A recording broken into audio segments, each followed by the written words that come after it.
We continue with our discussion on the TCP and UDP protocols in this lecture as well. Here in the second part of this lecture,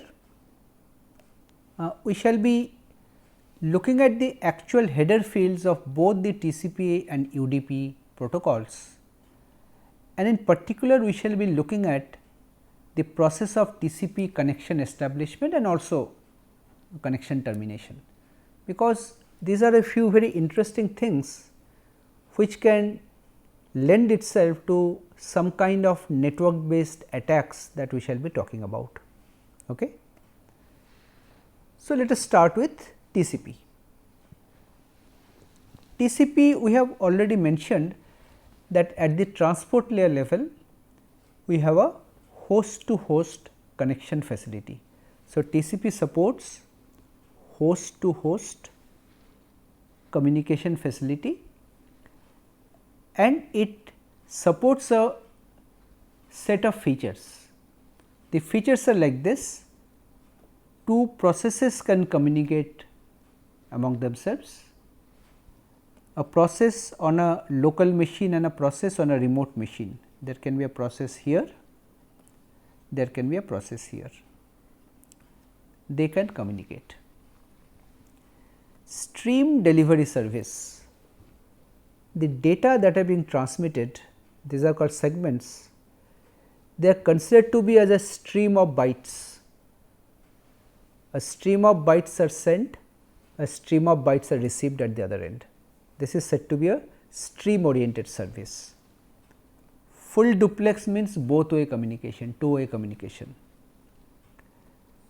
Multiplexing and demultiplexing means multiple active connections may be present between the two ends and multiple packets for multiple connections can flow through the same links and same logical links.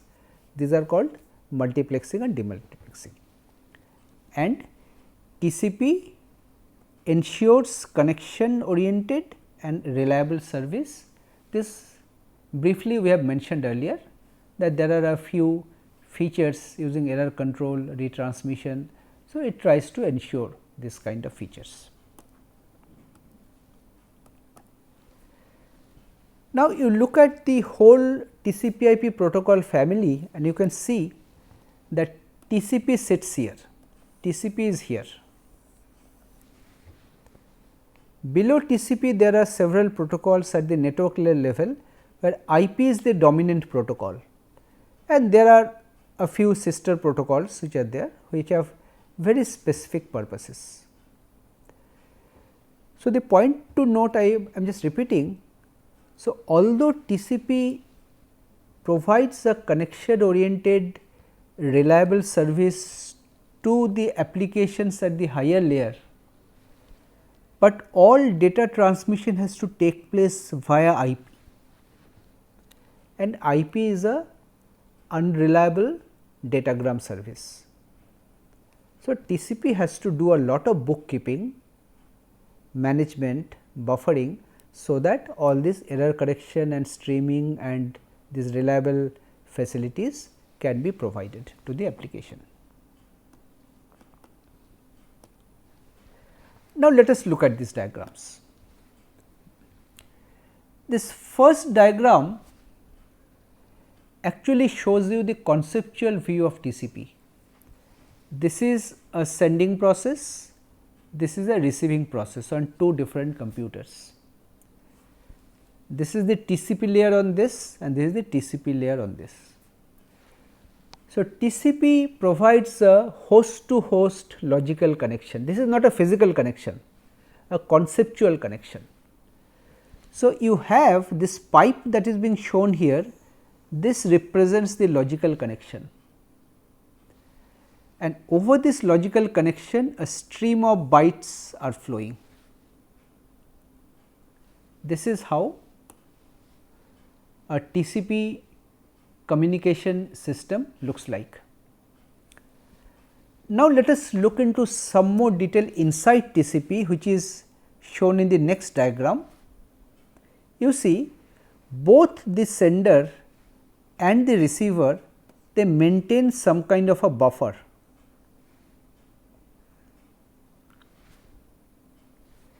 Buffer at the sender side will contain the message that it is trying to send. It is a stream of bytes. The receiver also will maintain the buffer, whatever comes it will put in the buffer, and both the sides are keeping track of how many bytes have been sent, how many bytes have been received, and so on and so forth. Like you see in the sender process, there are some bytes marked in pink which indicates the bytes which have been sent, already sent. The bytes marked in gray indicates which have not yet been sent,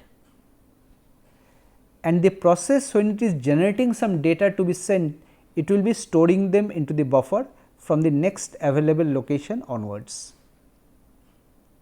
In this way, the buffer at the sending side will get filled up, and on the receiving side similarly, some data is being received.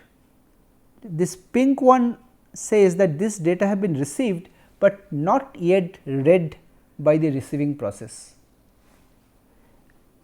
and whatever comes over the network, they will get stored out here starting from the next available location onwards, and the receiving process will be reading the bytes one by one from this pink part, right. Now, TCP maintains this buffer automatically. You see, due to some error in between, it may see that somewhere in between there is a vacancy, all bytes have not yet been received. So, there will be an acknowledgement mechanism. The receiver will be requesting the sender to send back the missing bytes again, so that the receiving process can be forwarded the bytes in the correct order. Okay. And the other point you notice that, which is just depicted in this diagram, a similar diagram, it shows some basic data transfer unit called segments. You see, at the network layer level, we talk about packets, packets are being transferred. At the data link layer level, we talk about frames, frames are being transferred. But at the transport layer level, at the TCP level, we talk about segments, data segments which are nothing but stream of bytes, multiple segments are being transmitted one after the other. Okay. This is the concept.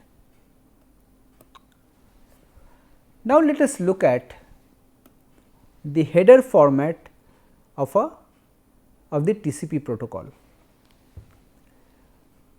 Just like IP, I am showing this bit numbers on top starting from 0 up to 31, which indicates that each row of this indicates a 32 bit quantity, 4 bytes. So, first you have source port number, destination port number, 16 bits each. Then we have a sequence number.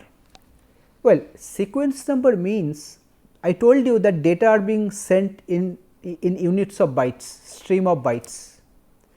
Sequence number is like a byte number, which byte number is being sent. This is a 32 bit quantity. So, which means maximum segment size can be 2 to the power 32, quite large. Similarly, acknowledgement number is also 32 bits. Acknowledgement number is coming from the other side. It tells, the receiver tells the sender that, well, I have received up to byte number so and so, that is the acknowledgement number. So, that the sender will know that, well, up to this byte number has already been received. So, I need not keep it in my buffer anymore, let me remove it from my own buffer. Okay. Then there are some other fields, like there is a header length, just like TCP, there is some reserved field, there are some flags which I will talk about. There is a window. Well, window is like that buffer I told you, na? Some data are being sent, some data are being received. So, there is some windows that are maintained by both sender and receiver. This is called a sliding window protocol. but I am not going into detail of this. So, this window specifies this so called sliding window and is used for flow control. Flow control means the maximum speed of data transmission you can control by changing the size of this window. Okay. And of course, there is a checksum for correcting errors, detecting errors, and there is an urgent pointer. Sometimes as part of the TCP packet you can send some urgent message, and urgent pointer actually points to some part of the data where that urgent message is located, okay? And some option field is also there. So, the TCP header is typically minimum 20 bytes and can go up to 60 bytes.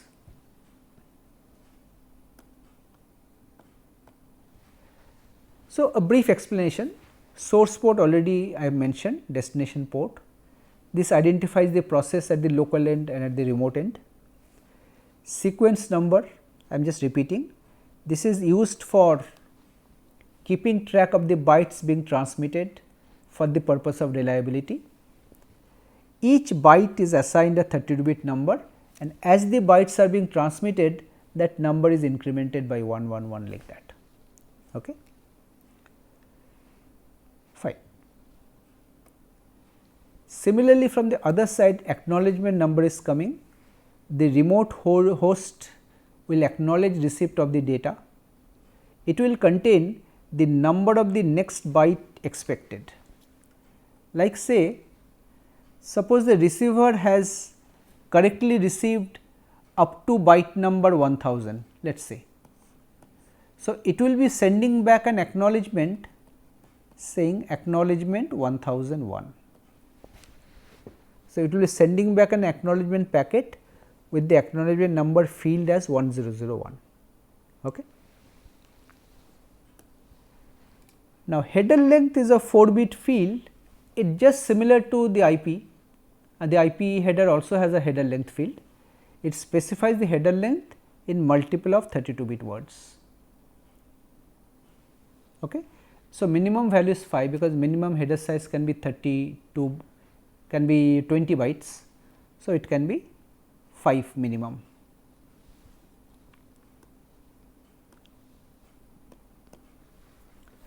Well, these are interesting. There are several flags in the flag field in TCP. There are in fact 6 flags: urgent, SYN, ACK, fin for finish, reset and push. They are used in combination for various reasons. The 6 of the most important reasons are mentioned here. Well, if there is any urgent data that is carried by the TCP packet, urgent data may be some kind of interrupt processing, some important thing need to be handled. So, then the urgent flag will be set to 1, and I mentioned the urgent pointer, there is an urgent pointer field, it will be pointing to some place in the data part, that urgent data will be stored there. So, if the URG pointer is set to 1, it means that the urgent pointer is now active. In TCP, whenever you are doing a connection establishment, you are requesting for a connection, then you set this SYN flag to 1 and ACK flag to 0. This combination means connection request. Similarly, connection confirmation, I will show the details later. So, when a connection is confirmed, then the SYN and ACK both are set to 1, right.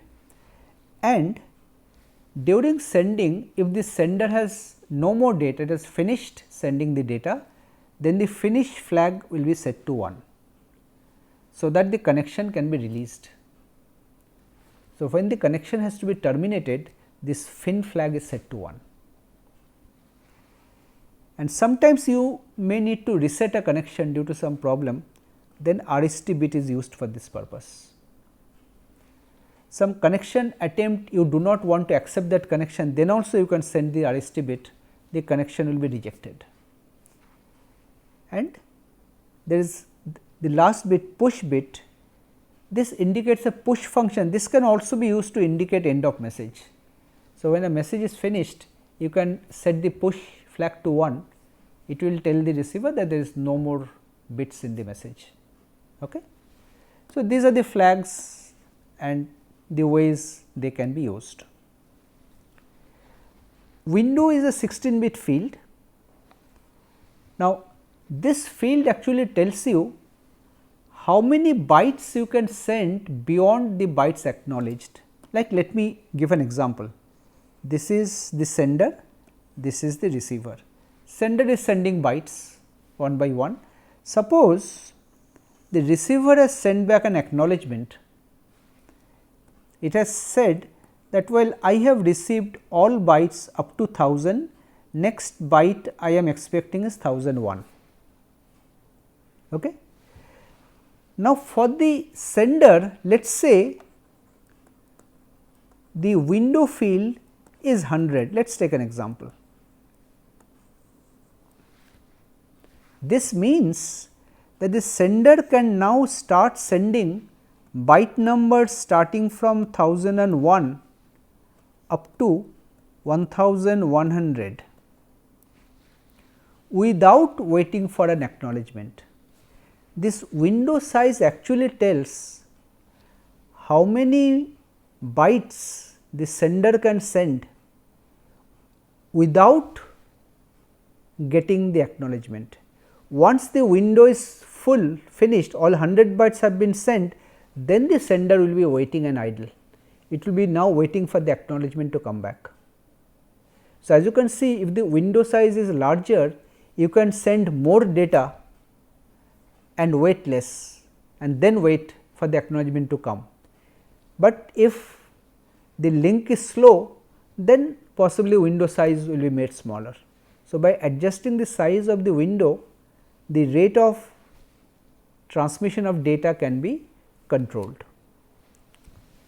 So, you can use something called flow control using this window, and the window size is referred to as window advertisement. As I mentioned, it can be increased or decreased. And finally, there is a checksum. Checksum is used for error correction, and this checksum is applied not only for the header, but for the entire data segment. Like in the TCP protocol, you have the header, you have the data, and there is also something called a pseudo header. This checksum is applied to the entire part of it. What does this pseudo header contains? Pseudo header borrows some of the fields from the underlying IP. That is not strictly part of the TCP header, but it borrows something from IP like source IP address, destination IP address, which protocol it is using, TCP or UDP, and what is the length size, right. Because this information are also important, so that TCP can verify that whether the packet that has come, the message that has come is actually coming to the right IP address or not. So, just for an additional level of checking, this pseudo header is maintained. And for computing checksum, that same ones complement, just add up and then take ones complement of the result. Same algorithm as is used for IP checksum is used here also.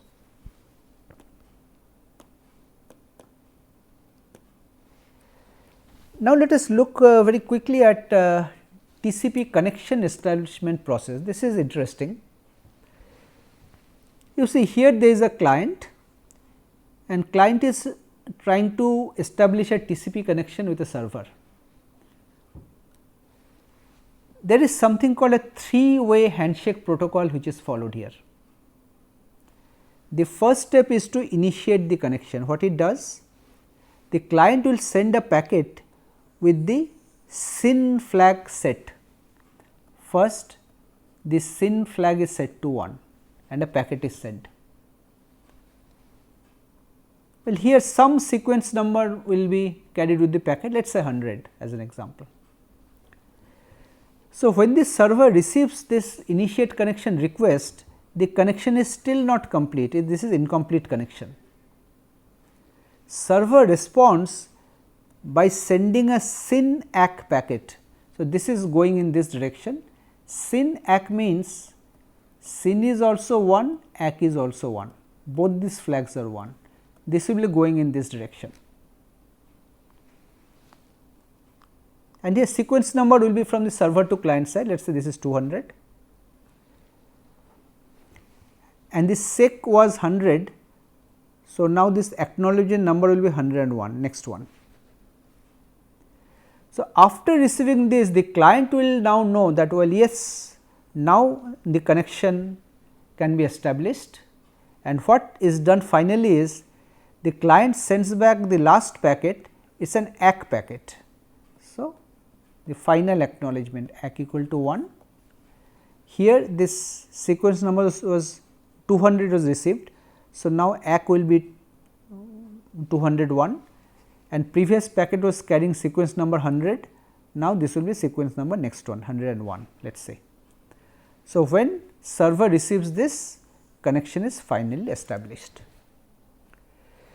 So, the idea is that when the server receives the first packet, it gets ready for the connection, that, well, there is a connection request, let me keep aside some buffer, some entry in the table, so that this connection can be taken care of once my 3-way handshaking is done.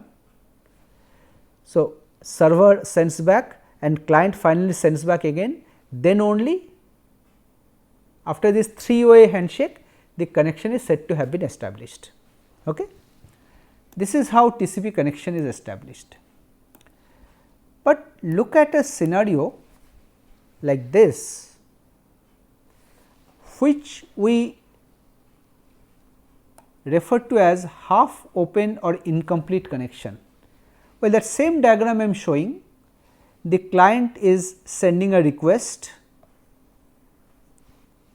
server gets that request. So, it gets ready for the connection, it sends back a SYN ACK. But what the client does, well, either deliberately or otherwise accidentally, it does not complete the connection, means it either does not send back the final acknowledgement or it had sent, but due to some problem it did not reach the server. So, what will happen? The server is waiting indefinitely for the connection to be completed. This is something which we refer to as half open connection, right. So, now server is in a state where it was expecting the connection request to be completed, but it is waiting. Well, of course, there can be a timeout mechanism, that means it can wait for some maximum amount of time, then it can assume that due to some error this connection is not going through. Let me discard this. But the problem is, this feature of TCP actually has led people to mount some kinds of attacks on systems. So, this is a simple attack scenario I am just mentioning.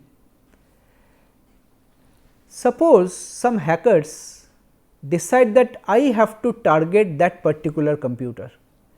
So, many of these hackers, they come together and they try to send a large number of TCP requests to that particular server, some particular computer. And for each of the requests, what they do not complete the final ACK, they do not send the last ACK.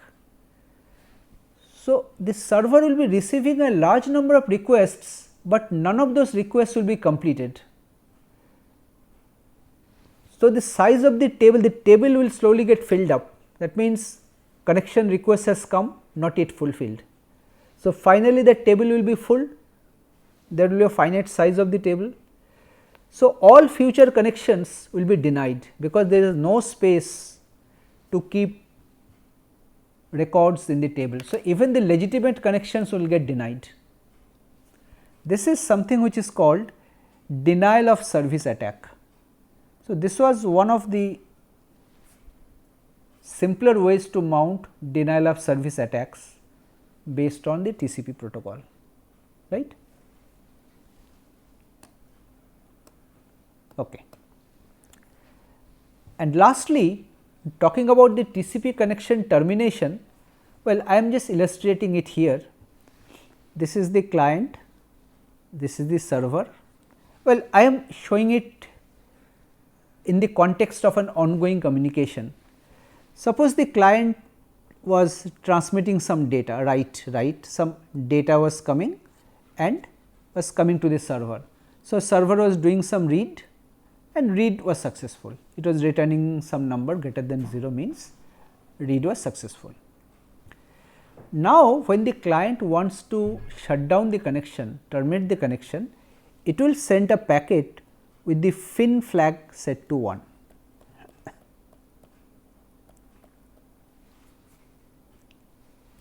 What the server will do, means it will send back an acknowledgement of both the data that it has received and also this fin it has received, right. Then in response to this data it has received, maybe the server is doing some final write, some data it writes back to the server and server finally reads. And then the server is also done with the connection, server also wishes to close. So, it sends back another fin to the client and client finally acknowledges data and fin and now the connection actually closes. So, it is like a 4-way handshake, 4 packets are going, one in this direction, second in this direction, third in this direction, fourth in this direction. So, this is some kind of a 4-way handshaking that is going on for TCP connection termination. This is how it works.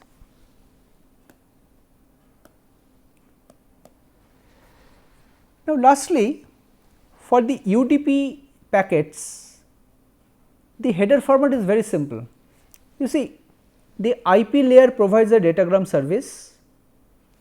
This UDP is also datagram, but it contains a few other fields, like because it is at the transport layer level, it contains the port numbers, it contains a checksum, it also keeps track of the total message length. These are the additional things that are there in the UDP. And here the total header size is 8 bytes, 4 plus 4. You see, for UDP, because the header size is small, the overhead is less. So, for many applications where reliability is not that important, you need fast data transmission, no connection establishment required. You see, for TCP you need 3-way handshaking for connection establishment. For UDP there is no question of connection establishment, you just send the data packet, it will be routed and go. UDP is faster in that sense. So, there are many applications where you prefer speed to reliability. So, these are the 4 UDP header fields I already mentioned, right. So, with this we come to the end of this discussion on TCP and UDP. In the next lecture, we shall be talking about something like IP subnets, how subnets can be created within IP networks and what are the advantages therein. Thank you.